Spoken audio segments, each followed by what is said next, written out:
All right, Kiss Army, welcome to the KissFAQ Podcast. Thank you for giving us your time today and letting us into your head. I hope we don't do any damage. We hope that you enjoy.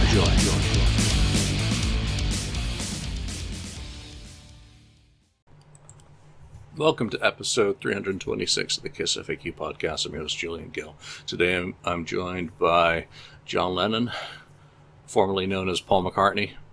Rory Gallagher. Rory Gallagher. Andrew Scambatti, director, producer, artist. Good to see you, Andrew. Good to be here. A live Catman on the board if anyone wants to stalk him. And 69th Blizzard Ken, the voice of reason. Hello there. And we might be graced by Lonnie. Hopefully he can get over the technical issues that are afflicting him today, which is a shame because his team won, and I was going to say, nice things for once about one of his teams. So there we go.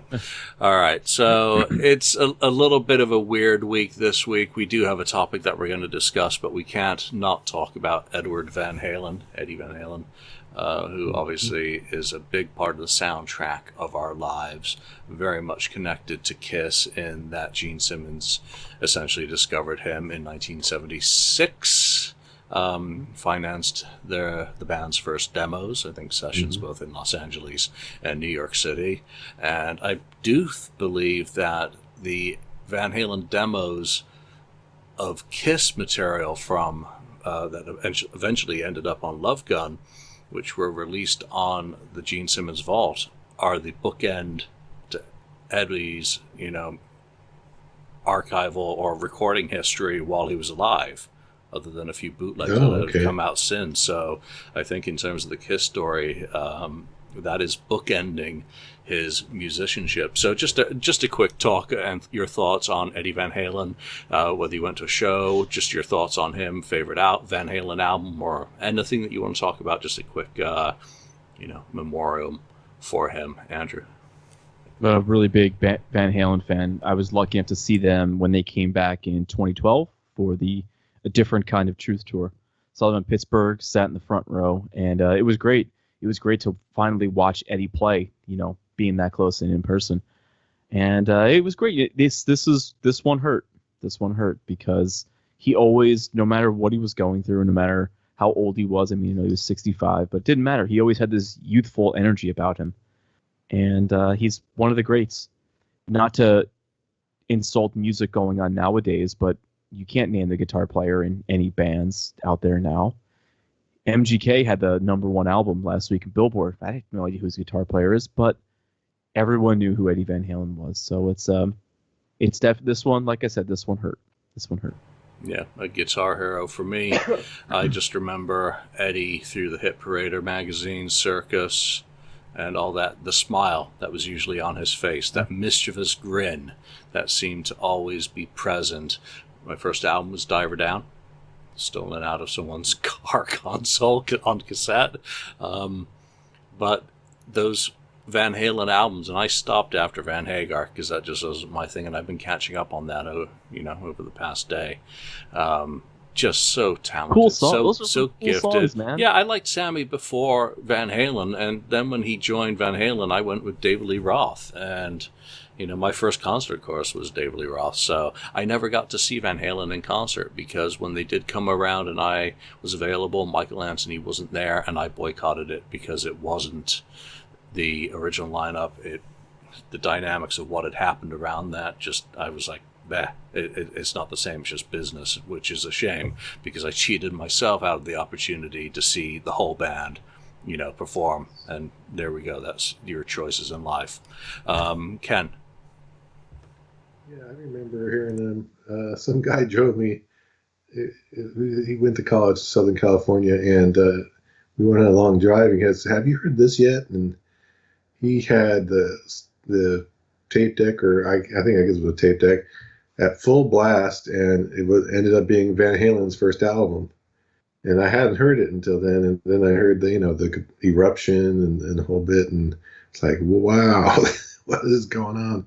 And then I heard it again, and then I got the album, and after that, I was getting every album that came out, and he was a trendsetter, obviously, with his guitar playing, and like you said, he always had a smile, even when he's playing lead guitar.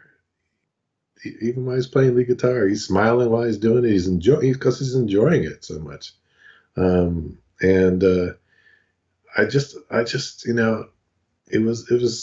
too bad that he's gone, because I think unfortunately they weren't giving us much anyway, but at least we can go back to his music from the past and listen to that and the videos and so on. I mean, I was lucky to see them 2 times with Eddie back in the early 80s.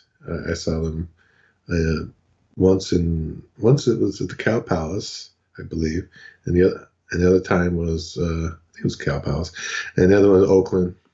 I saw them there too. So yeah, just a great guitar. The guitarist for my era. He was the guy. There's always a different era guy, and he was the guy for my era. That's, hey guys, the point I was going to make is... I gotta jump up for a quick second. I gotta jump up. Hold on a second. Go ahead.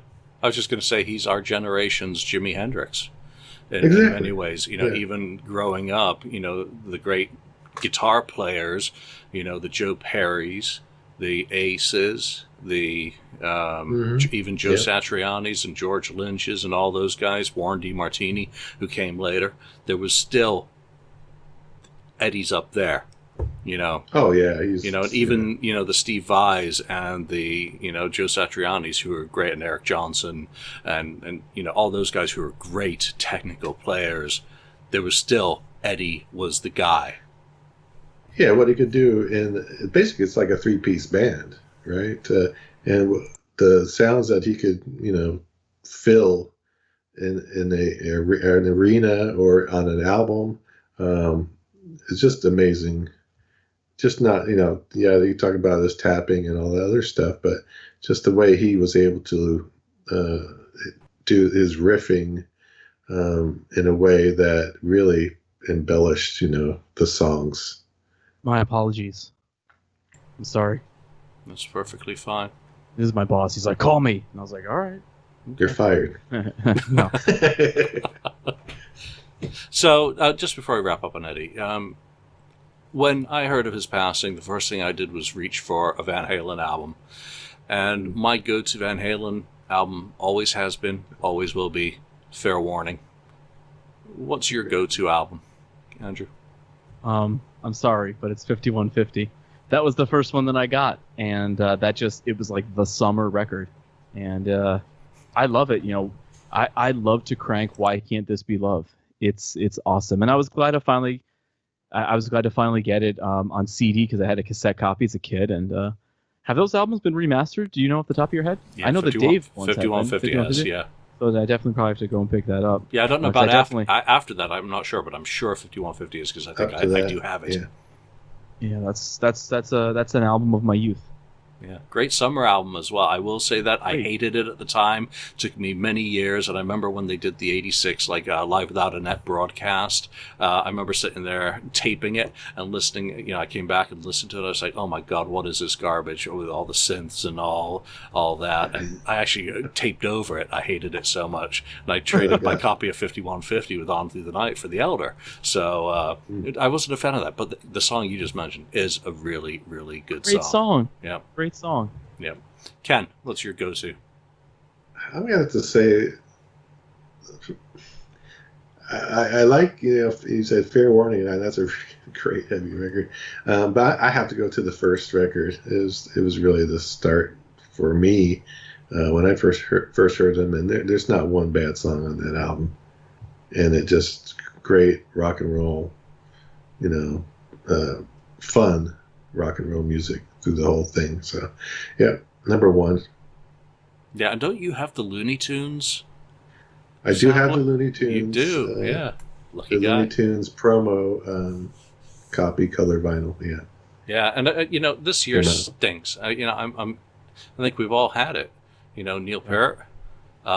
Wasn't he December of last year, or is this year just I thought he was 2020, but in terms of Van Halen, their original bassist just passed a couple weeks ago as well, Mark Stone, who did that logo that's on, or did the original design of that logo that was on the Looney Tunes album. So, it's just not a great year. But you don't get a John Lennon-like person or a, someone of that stature passing very often. All right, let's get into, Kiss and today's show, which hinges around who was it? Ultimate Classic Rock a few weeks ago did their top 10 worst Kiss songs. And I know we've talked about bad Kiss songs at the moment, but it immediately made me think, what if Kiss released an album in 2020 and it was just filled with the stuff that everyone hates and that was all on it? What would be the songs that would feature on it? Now, I'm going to include Lonnie's ranking in this because it's all part of the math. So, Lonnie, thank you for taking the time for doing the ranking. I'm sorry you can participate with us today. What does shock me on both of these, and that's the article on Ultimate Classic Rock and our rankings, is not a single person picked Read My Body. Shame on us all. I forgot about that. It's forgettable. That's why you forgot about it. Exactly. It must be one of those traumatic experiences everyone's blocking out. No, I'm not going to think about that song. Don't make me talk about it. So it's not on our list. And yeah, take from that what you will. We're just denying that it exists. It's been erased out of the catalog. Never existed. Go listen to Pour Some Sugar on Me or something or whatever. Right. So that song is so bad. Oh. Yeah, it is bad. It wins. That's the winner. That's the show. Thanks for joining us. We'll see you next time. But for our ranking, obviously, we each provided a list of 10 songs. From that, we figured out which ones were the least worst to the worstest worst. And we actually had 28 songs. Andrew cheated and included a whole album. Shame on you. So that didn't even count. So he just wasted a song, which could have been Read My Body. Which could have been Read My Body. Thanks a lot, buddy. And you also included another song that just boggles the mind, but we'll talk about that later. So let's get into our top 10 ranking. Actually has more than 10 songs in it, because this time I didn't bother getting rid of the ties, because I figured you guys would just love to talk about some of these songs. So, nice. Lonnie, you were gone so long I grew a beard waiting for you. Look at you. You're finally a real man. You made it through puberty. That's the other Andrew. This is the evil Andrew. The medication kicked in. There we go. All right, well, Lonnie, you're just in time. We're just about to start the rankings.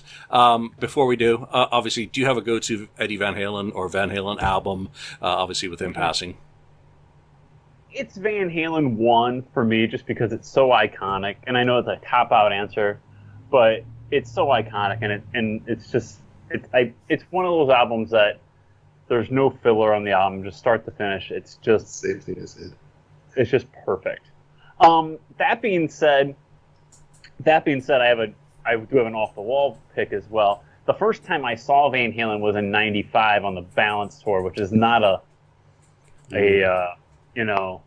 up there Van Halen album, but I still like the Balance album just because I was 15, 16 years old at the time, so. It's the Balance album holds a special place in my heart, but as far as a go-to Van Halen album, it's Van Halen 1, no question about it. Right, so you basically just said that Ken's pick was a cop-out. Nice. Let's get into the rankings of our worst of the worst Kiss 2020 album. And in a three-way tie, in 10th place, Dance All Over Your Face, Samurai Sun, and Stand. These songs got a whopping 5 points. Andrew, you're grinning. You start on talk about those. I like Samurai Sun. I really do. I thought it was cool. I knew you did. I knew you wouldn't put it in there. Yeah, I like that. For what it was, I liked that song. Stand, yeah, that's probably a bad song. Because you go from Kiss singing about, partying and being with women to Stand By My Side, I'll Be Next to You. And apparently they actually brought in Mutt Lange, and every time they sang the word you, they brought in Mutt Lange to do that. So go back and listen to Stand, and every time they say Next to You, it sounds just like hysteria. So they brought in Mutt Lange just for that, for the saying the word "you." They brought him in to produce that. That's where all the money went for the production on the record.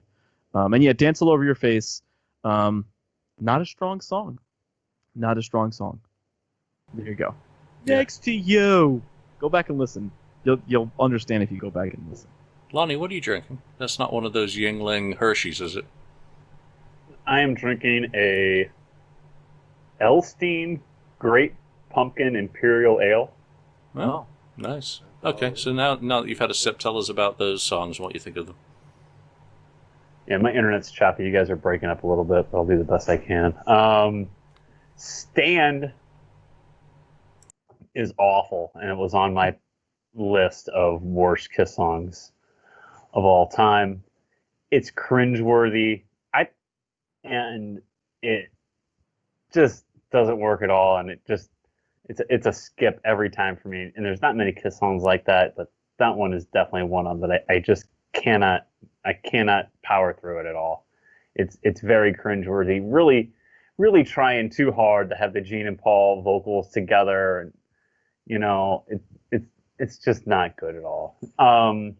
Samurai Son was on my initial list, and I dropped it off because it's not as bad as others to really tout its praises. It could be a lot worse than what it is. So I had it on my list initially, but I knocked it off because there's worse Kiss songs than that. As I was doing this, Becky was like, I was trying to make my list, and Becky was like Googling worst Kiss songs of all time. And she's like, "Oh, what about this? What about this?" I go, "Oh no, what about You Make Me Rock Hard?" I go, "Oh no, there's worse Kiss songs than that. Come on, we can think of worse ones than that." So, I forgot. What was the third? What was the third one that tied for 10th place? Dance All Over Your Face. Oh, Dance All Over Your Face. It's pretty bad too, but was not on my list because there are worse Kiss songs than Dance All Over Your Face, and we will get to them. It's not great, but it's not the worst Kiss. There are far worse Kiss songs. Nice. Ken, what are your thoughts on those three? Okay. I disagree, I guess, with two of them. I actually like Stand. I know it's not their greatest song, but I like the effort they put into it, what they tried to do with it, and the little middle part they have in it. I enjoy that, but so that one's not low for me at all. Now, another one, Dance All Over Your Face. I like that song. That's another song I like. I think it's not a bad song. It's not one of Gene's worst songs. It's a decent song. It's not his best song either. That's why it's probably towards the latter part of the album. But I like that one. As far as what was the other one? Samurai Son. Samurai Son's okay. It didn't even come to my mind. It's a duet or whatever with the girl band, which is fine. I like it for it being different. There's something different that Kiss tried. I like the effort, though. I would have rather had them, do the Gene Simmons Samurai with the one song he wrote instead that was on his box set. It was better than Paul's version. Sorry, Paul. Minasan. That's it. Yes. Honshu. Okay, so all of these songs scraped into the bottom of our barrel because I picked Samurai Son, middle of my list. Andrew picked Dance All Over Your Face, middle of his list, and Lonnie picked Stand. So those are your guilty parties for those picks. None of it had anything to do with Ken, who didn't pick a single one of them. All right, so moving on into 9th place, tied on 6 points each. Hell or High Water, and You Make Me Rock Hard. Okay. Ken. Well, Hell or High Water is a pretty darn good song, in my opinion. It's good. It's a good song on a not so great album, or produced album, that is. It's a decent Gene song. So yeah, I like that. The other one was what did you say? You Make Me Rock Hard? Yeah, that one's on my list. It is on my list about midway through. almost 5. That one I do not like. I never liked that song. The first time I heard it, I thought it was just too much of a reach to try to. I don't know what he was thinking when he wrote that one, but it's just a throwaway in my mind. I never liked it. Yeah, the funny part about this ranking is because one person could really hate on a song, that it was completely feasible for one person to get a song onto this whole ranking, which, I guess Andrew's boss called him again. Fired. Medication wore off. So, for me, on those two, yeah, You Make Me Rock Hard, I actually like that a little bit, comparatively speaking. In terms of the album that it appeared on and the other song on there, it's actually reasonably decent. It tends a little bit more towards the melodic stuff from Crazy Nights. So I'm actually okay with that, and it did not make my list. Neither did Hell or High Water. Lonnie, Yeah. why do you hate Hell or High What were Water? you thinking? Yeah. Because it's awful. Because it's a terrible song. It is really bad. And it deserves to be. Am I the only one who picked this song? Yes, it's Yeah. all yours. You hated on it so hard that it ended up on our list. Just one person. Well, there you go. It's bad. I'm sorry. I don't know. I listened to it the other day. I tried listening to it after I made my picks. I'm like, okay, well, am I being fair or am I being unfair? And I decided, no, I'm not being unfair. It's bad. And it deserves to be on there. And I don't think I picked anything else from Crazy Nights because I was going through it and I'm like, oh, because everybody gives Crazy Nights a hard time, this and that. And I'm like, no. Well, do I put Thief? No, I can't put Thief in the Night on there. No. Can I put No on there? No, I can't do that. But Hell or High Water is bad. It just is. And sorry, Ken, but I had to put it on my list because it's not very good. And You Make Me Rock Hard. I'm surprised, and I get why that's on there. I knew that would make it. I knew that would make it on the list because The video. it's so tongue in cheek. It's ridiculous. but Yeah. I couldn't put it on my list, and I couldn't put that or Let's Put the X in Sex on my list, and maybe Let's Put the X in Sex is still to come. But I couldn't put either one of them on there. I think both those songs are cringeworthy, but I couldn't do it. I couldn't pull the trigger on putting that on my list. I just can't. Sorry. It's not. Sorry, it's I not. pulled a line There are there. worse Kiss songs than You Make Me Rock Hard. Yeah, speaking of cringeworthy, Andrew, what are your thoughts on... Do you know You Make Me Rock Hard? Like, You Make Me Rock Hard, and what's the other one from Smashes? Let's Put the X. Okay, so both of those songs are so bad that I forgot they existed and didn't put them on my list. But if we go back in time 2 days when I did this list, man, I would totally include those songs. Both of those songs, I'm just lumping them together, they're unlistenable. It's not even that they're bad songs. It's I can't listen to them at all. I also don't get the hate for Hell or High Water. I kind of like that song. Oh, you're crazy. Yeah. I kind of like that song. Terrible. This isn't like, I'm not going to wake up on a Tuesday and be like, yo, you know what I got to listen to? Hell or High Water. No, I will wake up on a Tuesday and be like, hey, I have to listen to Rock and Roll Over today if I'm going to make it through the day.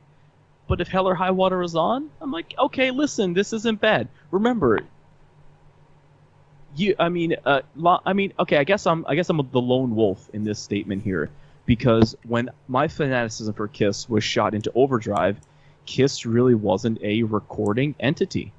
I mean, while I was a diehard Kiss fan, they've released 3 albums: Psycho Circus, Sonic Boom, and Monster. So for me, I look back and I go, hey, at least they were releasing new material at that time. Can you imagine living in the 80s and there's a new Kiss album every September? That was cool. Were they the greatest albums of all time? No, but they were still putting their best foot forward as a recording act. We could speculate or say whatever we want regarding that, because contractually maybe they were obligated to do that. And also, too, the music business was extremely different then as it is now. maybe they got X amount of dollars for delivering records every time, and maybe it was worth their effort to put a record. Maybe that's what bands did back then. There's a lot of variables, but I'm not going to fault the band for putting their best foot forward and being a recording entity and then going out on tour. I mean, there just wasn't 92 greatest hits packages in the 80s, and they weren't just touring every summer just to tour. So is Crazy Nights the greatest record of all time? I'm sorry, Michael Brandvold, but it is not. But I still will listen to it, and for what it is, it's all right. Yeah. Okay. Ken? Ready? Did you? Okay, good. Yeah, then remember I pulled a Lonnie and yeah, myself you off. screwed everything up. Thanks, Andrew. Sorry, Yeah. I'm sorry. Yeah, there we go. All right, Place so there. let's move on into, I think it's 7th place. We have a 4-way tie now on 8 points. Cadillac Dreams, Let's Put the X in Sex, The Street Giveth, and Then She Kissed Me. So Ken, since I went back to you, let's start with you. Yeah, well, on all those, mine was Then She Kissed Me. I thought that was a song that there's no reason to do it. Really no reason to do it on Love Gun. I'm sure they had plenty other better material that they could have added on. It's just a throwaway. I think they're trying to fall into the time period where some bands were doing old, 60s songs or whatever. And I think it's just a mistake. There's no reason to do it. And they didn't even make it sound like what a Kiss song could. I mean, they could have just redone the song completely and made it at least rock or something, but no. So that's no good. And Lonnie's gone again. The other songs, The Street Giveth? I like that song. It's one of the better songs, I think, on Hot in the Shade. And another one, I'm sorry, what's the other one? Cadillac Dreams. Cadillac Dreams, Put the I X. Yeah, Cadillac Dreams, I kind of like too. It's not the greatest, but it's still not a bad song. Now, let's put the X in Sex. It almost made my list. I thought about it. I really did think about putting it on there, but I thought, it's okay. There's a lot, worse songs out there that Kiss had done. So that's it. Yeah, so just like Then She Kissed Me made the list because you hated on it, I ranked Let's Put the X the same as you ranked that, so that's why that's Okay. on the list. And I just remember being in Singapore, or England, I can't remember where it was in 88 when this came out. November 88, it must have been, I guess, England when I got the cassette and putting that on. Oh, 2 new songs. I remember reading the Kerrang, when they had Paul had been out there for Donington in the summer and had gone into the studio to record the vocals. I was really excited. Oh, we're getting a compilation with some remixes and, some 2 new songs. And then you drop the needle and you're like, what? No, you're not supposed to go more crazier nights. You're supposed to go back in the direction of Asylum and start rocking again. So I have hated that song ever since. Well, I disliked it in 88, but I still played the hell out of that album. I hated it after the convention tour when a young girl sang it, and I was just like, that is just the most wrong thing ever. That was cringeworthy. That it still makes me cringe to this day. So it has actually gone from mildly dislike or just be annoyed by, it's gone from being a buzzing fly to a killer bee or whatever those other plague wasps were supposed to be. Those new ones. Yes, that were going to come get us. So do not like it. Then She Kissed Me is just annoying. I know it was a hype back then. Sean Cassidy or whoever it was, it had a hit with it, and it was popular. Aerosmith did the same in '79 with Walking in the Sand. But it's just such a, and Kiss had already done it in '77 with what was it, the Dave Clark 5 song, Any Way You Want It, or whoever that was by. So they just didn't pick those they didn't pick good songs to do. So I agree with you on that, even though it didn't make my list. The Street Giveth, I totally disagree with, and Lonnie's run away to having to justify himself. Right. Damn it, Lonnie. He's wrong. That's all I can say. And Cadillac Dreams, I actually do like that one. So Andrew, just like Ken and me, that's in the same spot. Why do you dislike Cadillac Dreams, and talk about the other three if you can remember what they were? Should I tell him he's muted or not? Probably should. He came back and said, That's great. So moving on. Man, Cadillac Dreams is so forgettable, and there's a lot of songs on Hot in the Shade that are just forgettable, and they're just there's songs that I just don't like, and I just remember that stupid intro. Oh, it makes my skin crawl every time I hear it, and I always skip over it. You know, there was a thread a couple of years back on the board where someone whittled hits down to I think 10 songs, and they used a couple of Eric Carr demos on there too, with like Eyes of Love and stuff like that. So when you kind of know what kind of material was available around that time, and you got Cadillac Dreams the best you got, man, love that hits tour. Can't really stand it more than half of the record. X and Sex, I already touched on. It's just cringeworthy, just terrible songs. Then She Kissed Me. What was the other one? The Street Giveth. Oh yeah, it's the same. It's forgettable on Hot in the Shade. They're just bad songs. All right, so people have to chime in on Facebook or on YouTube or wherever you listen to this, or on the FAQ, and ask Lonnie why. Why, Lonnie? Why The Street Giveth? Why those picks? All right, moving on. And we finally have one song on its own on 10 points. Who did this? That would have been... okay. It's him. Radar for Love. How dare someone pick someone from Asylum? It's just like twisting a knife into me, into my soul, into my essence. Two of us chose that, I think. Certainly don't think it's a very good song, but I wouldn't put it on my list. Andrew. It's one of those songs where you have some really good moments of Asylum. King of the Mountain, Tears Are Falling, Who Wants to Be Lonely, and Radar for Love. It just sounds cheesy. It sounds like a song that would have been in like a movie about doctors. You know, like it sounds like a bad, cheesy 80s porn title. Radar for Love. It's just, I can't, I will never with a straight face be able to tell someone who isn't a Kiss fan, hey, what's the next song on Asylum? Well, it's Radar for Love. They just keep repeating it over and over and over. Maybe we should skip this one. Just play some Led Zeppelin instead. Play some Led Zeppelin. Exactly. Anything. Play anything. You need a palate cleanser. Just listen to Deuce from Kiss Alive on repeat. Get that out of your system. All right, Ken, you picked it.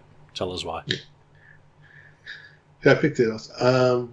Radar for Love, I never really cared for the song. I know it was maybe the first time I heard it, I thought, oh, it's okay. I see they were trying to do a Led Zeppelin kind of thing, influence there, but it doesn't sound like that.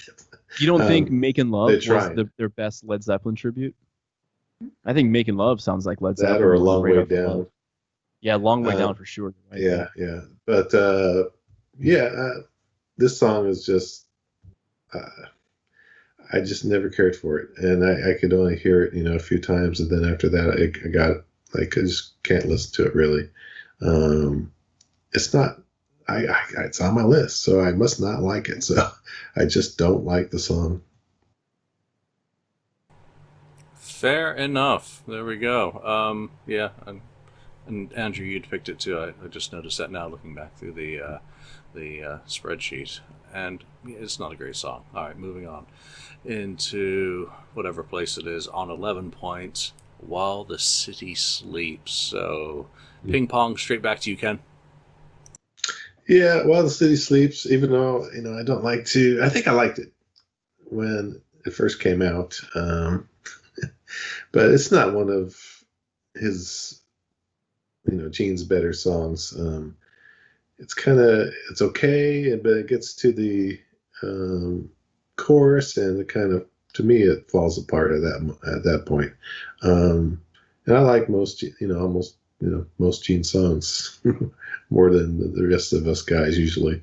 So it never really worked for me. I think it's just one of his, that time period, one of his kind of half-written songs, and never really finished it. They could have done some things to it to make it better, but they just kind of, you need a couple of songs to Animalize, and I'm making a movie. Here you go, kind of thing. Yeah, I just counted up on my list how many of my songs are Gene songs. 4 out of 10. Yeah. Meanwhile, Andrew's, well, you've got a whole album as one of your picks, so you've got like 21 picks. While the City Sleeps, Andrew. Oh, man. I still think that, and Lonnie's not here to defend this, I still think Lick It Up is the best non-makeup record. We can make some arguments about On the Eighth Day and Dance All Over Your Face, but I think there's still a lot of great tracks on Lick It Up. And you would think that they were building this heavy metal empire in the early 80s. You started with Creatures of the Night, and then the next punch, the next body shot is Lick It Up. And then you were thinking, okay, well, they're going to continue growing, and they're gonna do something cool. So you get Animalize, and okay, I've Had Enough is a great song. Heaven's on Fire is good, but there's a lot of just misses. And I feel like this was a song that was a miss. It didn't belong on that record, I don't think. And we kind of know, though, there were a lot of stuff just kind of hanging around in the time period because of all the songs that ended up on Gene Simmons' vault. I think if Gene was really in need of a song, then they should have revisited It's My Life and re-recorded It's My Life and finally put that on a proper Kiss record. That's that one song that they kept kicking that can down the road. Or even I don't have my notes. I don't have my notes here. I guess I have to look at the Vault expanded notes that Julian did. But when was Promise the Moon? Was that around at this time? Yeah, that was for Nasty Nasty, I believe. It was an outtake for. That's a great song. And I think I would have loved to have heard a Kiss version of that. That's way better than When the City Sleeps. That's a fantastic song. Again, it's built off that Elder riff. So there's a lot of songs that were better than. Yeah, and that's the funny thing about the period. Yeah. I mean, I don't dislike While the City Sleeps, but when you rank it individually on Animalize, it ends up near the bottom. But as a song on this list, I'm like, well, actually, it's got a decent groove. It's rushed. It's, kind of half-assed to a certain extent, like with Gene running off to do Runaway. It could have been a really cool song. But then again, as Andrew mentioned, there were so many good Gene songs that ended up on the vault. And obviously that's very subjective, but I think there were a lot of fantastic songs that just boggle the mind why Paul or whomever, put the kibosh in them. Maybe they were too good for Gene. You wrote that? Really? You wrote that? That's not going on the album. It's garbage. Yeah. That's right. While the City Sleeps, all right, bring that piece of shit here. That's going on the record. Gene, that's terrible. Why don't you give it to Black and Blue? Moving on into whatever the next one is. 12 points. My Way. Now, how many of us had this? Just Ken and me, and that was enough to... Didn't I have it on my list? No, you had Rock and Roll All Night. That's where that's your Elder spot. You absolutely blew. You didn't have Read My Body. You didn't have Let's Put the X. You didn't have, but you put the Elder and Rock and Roll All Night. So why don't you start by talking about My Way, which you didn't pick? I think I was humming that song the entire time I was making this list, and I was like, you know what? If I had a choice between listening to Rock and Roll All Night again or My Way, I might choose My Way.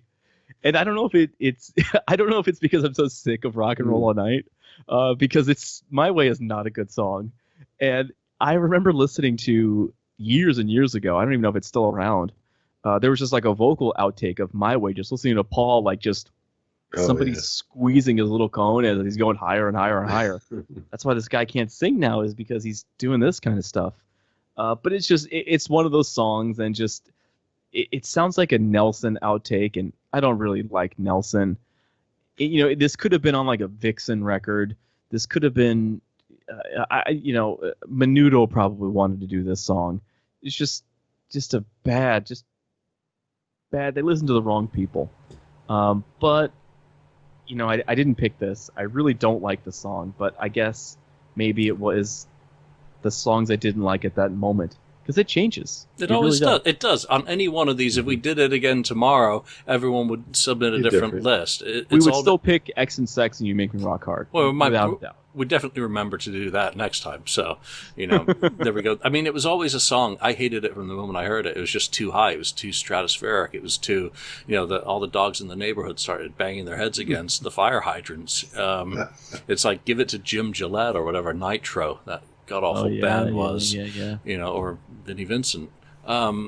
Just a horrendous song, which is ruined by being oversung when it's actually got a decent lyrical content and kind of message, that if it could have been done in a more appropriate way. Like if you take, what was that song that Ron Gonzalez redid in a lower key? Well, whatever. A lot of the stuff, if you tune it down a half step, pitch it down on Crazy Nights, actually sounds much better, closer to normal voice as rock songs when they're more from the belly kind of singing rather than, having L squeeze. Yeah. Ken. Yeah, this is on my list. For the same reasons you guys talk about. I mean, singing high does not make you a better singer. Trying to force sing out of a register that's not your normal register of voice. I agree that a lot of that Paul was doing back at that time probably ruined his voice down the road, just like Andrew said. So it's just too high. It just doesn't make sense.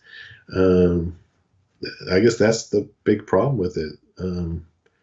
And a lot of songs on, Crazy Nights are kind of that way, which is too bad. I think they should have, toned it down and down a notch and turned up the guitars and made a better Kiss album. But yeah, that one, it just doesn't work for me. Yeah, they turned up the wrong instrument to 11 on Crazy Nights. They should have turned the guitars up, not the vocals. But just remember what was going on at the time. Ozzy had that really big hit with Shot in the Dark. Shot in the Dark, and then Heart had a new record. Same producer, Ron Nevison. You had all these bands who were known for a more harder edge. I'm not gonna call Heart a hard rock band, but if you go from Barracuda to Alone, there was bands were making it apropos to be neutered. And now your mom was listening to Heart when maybe back in the day, parents were going to not listen to that band. So Kiss in the 80s became trend followers instead of trendsetters. We've talked about that, so many times, but that's why it happened. And that's why you have this song.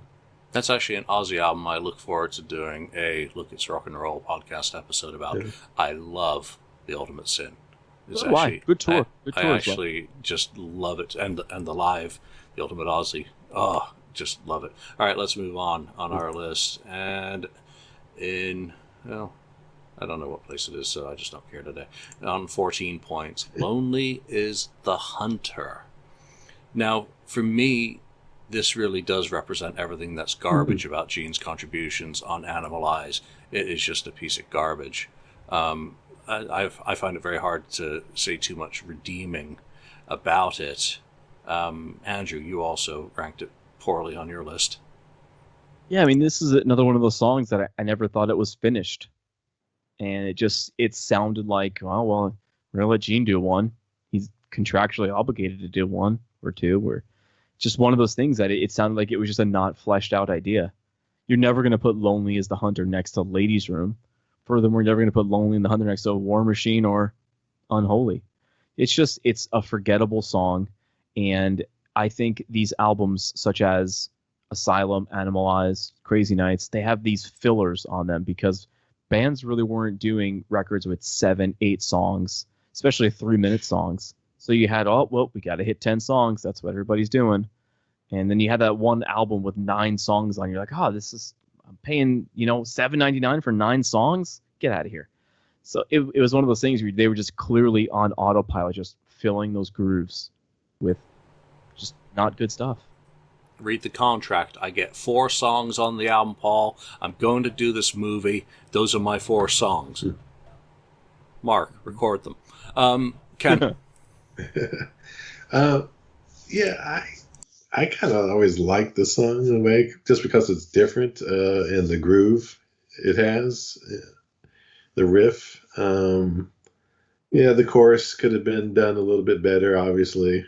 It could have been definitely a better chorus, but I like the middle part where they change it. It changes up, and I believe this is one of the it has a great guitar solo by I believe it's Bruce Kulick.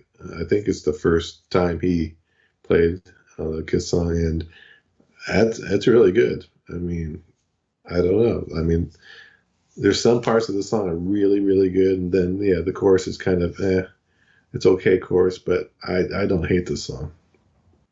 Sorry, Bruce. Even your contributions to the song aren't enough to get it off my list. We'll just put that one down as a loss. All right, moving on. On 16 points, Boomerang. Okay, let's go back to you for that, because only you and I picked it. Yeah, this is one of those. Oh no, Lonnie. Okay, this is one of those songs again from Hot in the Shade. Too many songs on that album that are just what's the reason to even do this? I mean, it's just a throwaway. It's a throwaway. They should have made that song, that album 10 songs, and then cut the rest, the lower songs or whatever you want to call it. The songs that are just whatever. And this is one of those songs I see what they're kind of trying to do, but it doesn't work. So yeah, that's on my list. We need a double bass song for Hot in the Shade. All right, go write one. All right, okay, I'll be back in 5 minutes. Yeah, you didn't pick this one, Andrew, but what are your thoughts on Boomerang? That's my thought. It's like the double bass song for Hot in the Shade. I'm going to be honest with you, I haven't made it that far into Hot in the Shade in a really long time. Stops at a certain point. That's really long time. Because it's one of those things, needle seizes up, the laser freezes. It's like, no more. It starts really great. It's like Rise to It, Betrayed, Hide Your Heart, and then it just starts going. And then I've never. This song is after Little Caesar, isn't it? On Hot in the Shade. I think it's at. I know it's at the end or the second to last or the last. I've never made it that far. It's great. Yeah, it's there's a reason it's there. Yeah. I barely made it to Little Caesar. Like I was like limping through the finish line just to make it to Little Caesar, just because I like Eric Carr a lot, and I thought the song was cool. But man, it's not on my list only because I haven't listened to it to dislike it in a long time. Yeah, I mean, there's so much stuff crammed onto that vinyl that the needle does actually start jumping and trying to escape its misery. It's like, forget it. All right, we made it to the top 2, which I don't think anyone is going to be surprised by which ones these are. But on 30, we go from 16 points. That's how all around the board we were on these picks, to 36 points. So I believe that means that every single person picked this song. Well, on this one, oh no, he just didn't put the first letter in. Yeah, we all picked this one. I finally found my way. Psycho Circus. Andrew, let's go back to you on that. There's a famous rant I have on this song. If you go back to the podcast that we were doing, the side by side of Psycho Circus, I hate this song so much so that on every playlist, every iPod, every iPhone, it's never on there. As soon as I hear those do, I go into a murderous rage. This song is so bad. It's such a misstep. It's such a, well, let's let Peter sing one, or let's let Peter do the ballad. It worked on Destroyer. Well, now it's going to work on Psycho Circus. The song is terrible. I mean, there is nothing worse than this song. I hated it the moment I heard it. 20 some odd years later, I still hate it. it's not even a good vocal performance by Peter Criss. The fact that they could come out and be proud of this song, even put this on a record, have someone listen to it, oh my God. This is what was wrong with the reunion era. This right here, it's terrible. This song should be deleted from every copy of Psycho Circus, and I never want to listen to it again. I actually agree with you. Whenever anyone criticizes One for All, I always say, well, do you remember? I finally found my way. Listen. And that really is a recurring theme for these top two picks, is how contrived, how overcalculated, how fake, how false, how tricksy, how evil these songs were. Because, again, Peter's voice and contribution to Psycho Circus was wasted with this, and that Paul and Bob Ezrin got together and actually wrote this and had him sing it. I just feel bad for Peter, that there's no other way you're going to be on this album unless you sing this song, and they give him a sandwich full of rotten, fetid crap.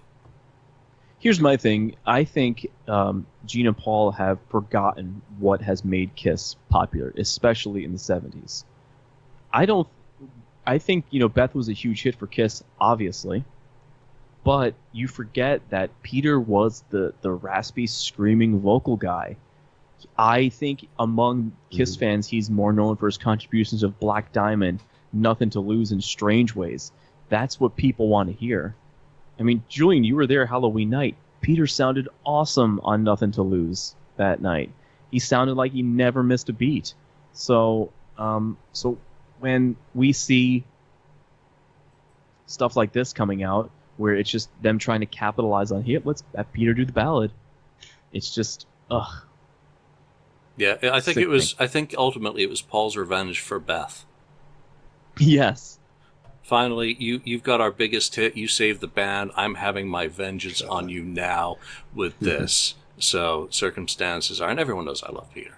I love a lot of his music, a lot more than most normal Kiss fans do.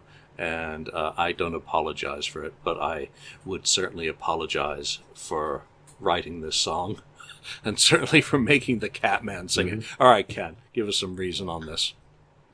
Well, the reason I can't help it. The song was on my list. I mean, it's number one on my list. They're trying to follow the formula. Okay, he had the Beth and Hard Luck Woman and whatnot. Okay, let's give him another mellow song. But this song is just, sorry, it sucks. It's bad. It's bad. It is bad.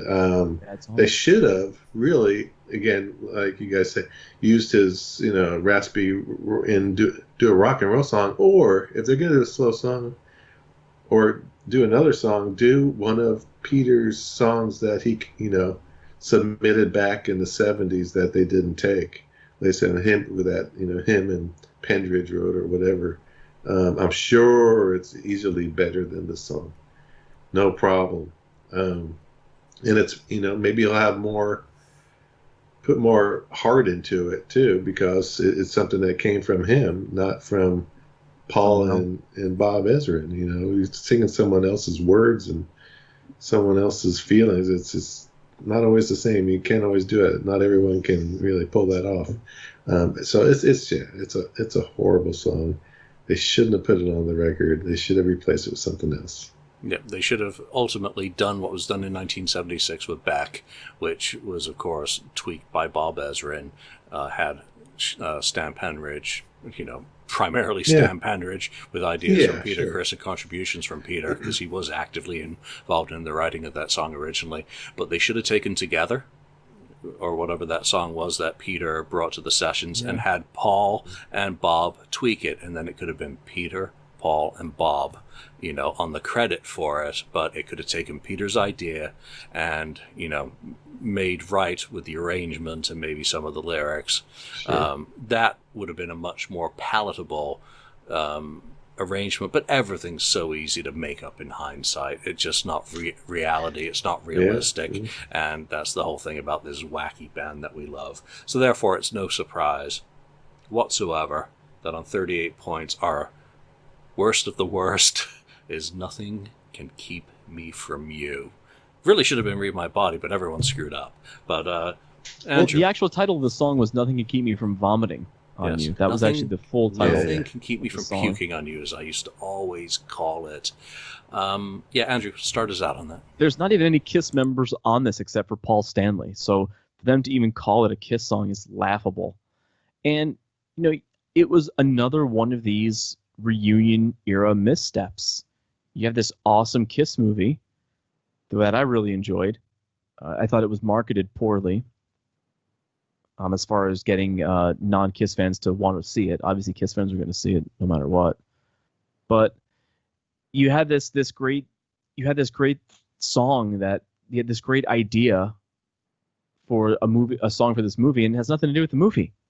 Like, this should have been a cool rock song about it. They should have wrote what Cheap Trick did for that 70s show theme. That's the kind of song that this should have been. It should have been, hey, we're back and we're hanging out in the basement with our friends. That's what the song should have been about. Where in the movie is Nothing Can Keep Me From You? Is it they're talking about Jam and Beth? No, they're two horny high schoolers that banged in a confessional booth. This was a movie about America's youth. America's youth never would ever like this song. Ever. And man, it's one I remember I was excited that they were recording a new song for the Detroit Rock City soundtrack. That's why I went out and bought the damn thing. Because remember, back then, internet was in its infancy. I couldn't stream anything that I wanted in 1999. But I was excited to get this soundtrack because it was something. It was new Kiss. It was very similar to how you felt about Smash, Thrashes, and Hits, Julian, because you heard that, oh, cool, they're gonna do this. And man, what another misstep. And the song isn't even in the movie. It's just over the credits. Yeah, and even for me, all those years later, on from Smashes, I was excited. Oh, they're doing another. Paul's going to write some songs, and then all of a sudden, Paul's not writing a song. He got Diane Warren to give him some scrap off the floor, and it really was a scrap. The first time I heard it, I was like, oh my god! And then I was looking forward to the soundtrack and the movie because they were going to do the Detroit Rock City '98, and I was like, oh well, that's at least something. Stroder '78. DRC 98 or 99 or whatever it ended up being, that I could handle. And then you just listen to this song and you're like, wow, what was that, the one Steven Tyler rejected? Seriously. And Yeah. Detroit Rock City 98 would have been cool because didn't Adam Rifkin or what was it called, Dupree? Someone said there's all this studio footage of them actually in the studio cutting that song. How cool would that have been? Make that a video single, and then make the making of Detroit Rock City 1998 or 99 or whatever they want to call it. Put that stuff in there. Would have sold like hotcakes. And we still would have been talking about it 20-some-odd years later. Yeah, because going to a Kiss show in the 70s was about rock and roll all night. It was about rock. It was about guitars. It wasn't about harps and violins and upright basses, and so it completely missed the whole point of the whole essence of Kiss. Why couldn't they even have just gone back to some of those songs that were not used for Psycho Circus? Yeah, come on, It's My Life would have been great. Over the credits even. Yeah, Ken, your thoughts on Nothing Can Keep Me From You? Yeah, I agree. Yeah, I agree with you guys fully. Yeah, I mean, it shouldn't have even been labeled. If Paul's only on it, it should have been Paul Stanley, performed by Paul Stanley, not by Kiss, because that is not a Kiss song. Doesn't sound like a Kiss song. Someone listened to the soundtrack. And didn't they put this piece of shit on the box set too? I think they did. They did. I mean, it's been probably Paul's choice. But anyway, it's something that, if someone listened to this, okay, oh yeah, I get in the soundtrack to, this, and then they listen to the song it's supposed to be Kiss. It's like, what? How? This is Kiss? How far have they fallen from what they used to do? That's how bad it is. I mean, yeah, Paul should have put his name on it, not Kiss, not the name Kiss, because that's not a Kiss song. It's just him. He is not Kiss. Well, I mean, I'm sure he thinks he's Kiss, but he's not Kiss. Well, this is Kiss's Shandy. Yeah, that was labeled Kiss on the Kiss album. because Gene said, okay, yeah, you can play the bass, whatever. Or who knows how that all worked out. But yeah, but Shandy is an awesome song. Shandy's an okay song. And, I have no problem with that one. But this song was just, again, like before we talked about following trends. Oh, okay, I can do one like Aerosmith. Yeah, you're right. I didn't even think about that. So I'm going to do one now, too, from Armageddon, or whatever. But it's horrible. I forgot about that song. Yeah. Horrible. All right, so that's our worst of the worst. Let's just talk about some of the picks that didn't make it. Let's see. Just missing was Dangerous. You're All That I Want, which is my pick. I still hate that song. Secretly Cruel. Down on Your Knees. The Elder. That's just... It Never Goes Away. In My Head. That actually sounds like a sentence I would say. It never goes away in my head. Easy As It Seems. Who was that? Was that Lonnie? Was that Lonnie? Or that was Lonnie. I really wanted him to explain himself on that one. I like that song. I love the swing. Had a ton of bad picks this time. We all do. I mean, when we look at each other's picks, and Andrew's got Dangerous and Rockin' Roll All Night and Down on Your Knees, I'm just going, what is wrong with you? No, you get tired of it, but yeah. And then Lonnie's got, Secretly Cruel, Easy As It Seems. Those are the only ones that really jump out on his list. On mine, I think, I can't, You're All That I Want. And Keep Me Coming I despise that for the same reason as My Way. It just warbles on and on and on. And then Ken, you did have Radar for Love. Yeah, Ken's list was perfect. So, I'm surprised no one put a Carnival of Souls song on here. We did. We had picks. They just didn't have enough points for them to make the list because I like Carnival of Souls. I had in my head, like it, which I really dislike. I don't like I Walk Alone particularly with Bruce's vocal. Can't you see? Yeah. I'm on my own. Leave me be.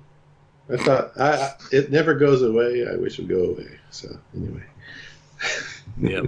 All right, there we go. Those are our picks. Ended up being, I think, 15 songs. I didn't have a house fly on my head today.